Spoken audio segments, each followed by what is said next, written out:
Hello and welcome to this week's edition of Newsgram. What image is conjured up in your mind's eye when I say the word baseball? So many, right? I mean, you can smell the hot dogs and the fresh-cut grass. We've never met, but for all I know, you might be a diehard fan with a head full of stats and figures and a room full of memorabilia. Or you might be just a guy that likes to take in the occasional game, because going to the ballpark is tantamount to a religious experience. I get that. Maybe you're not a fan of Major League Baseball at all, but you have memories of playing with your friends, having a catch with your dad, or watching your son at T-ball. Talk about a word that can paint a million pictures? Baseball. We can literally talk about it all day, because there are so many different directions to go with the topic. Let's go here. Look at the date. Right about the same time last year, a fellow by the name of Mike Gallo was publishing a book. It was called No More Games, a story about life, love, and baseball.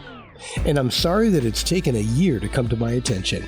It's a work of fiction, so I can't give up all the details. But let's open it up to page 1. No More Games. The transition from childhood to young adult is never easy. When a man's young son asks him to help in overcoming his fears for an upcoming baseball game, it sends his father into his basement, where he revisits the summer that his friends, baseball, and a girl forced him to learn that he could no longer play games.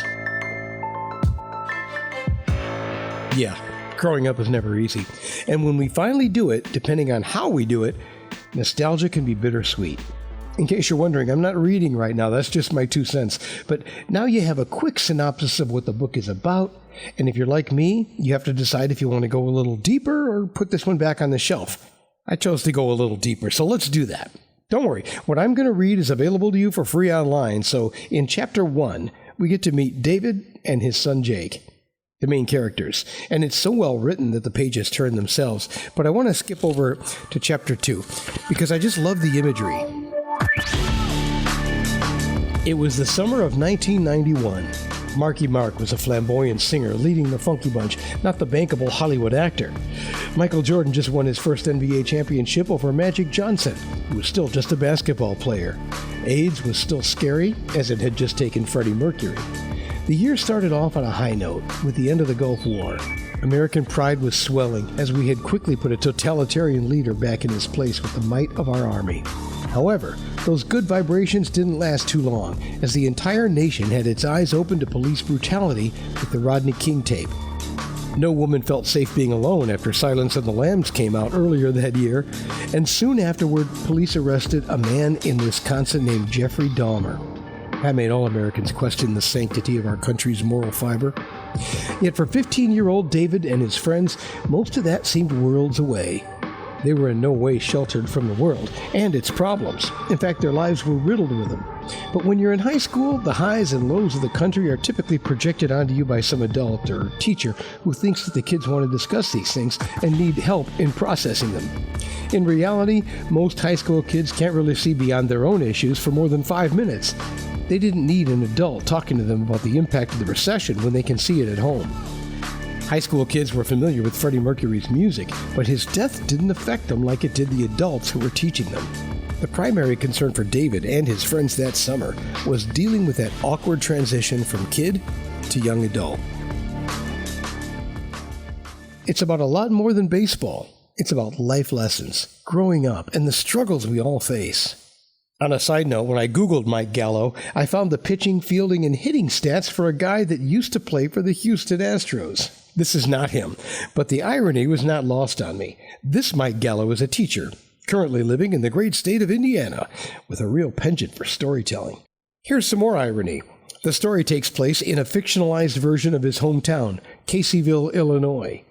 Is it just me thinking about Casey at the bat? Come on, you know it, the one where mighty Casey strikes out. Yes, it was Mudville, not Caseyville, but you get what I'm talking about here. The baseball symbolism is all over the place.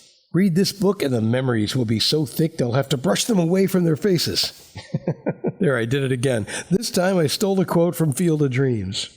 I'm just having fun, but let me leave you with one more little synopsis here. As he descended into the basement to look for what had given him courage throughout his years in baseball and in life, he began to slow down as his heart started to race. How was he going to explain this to his son?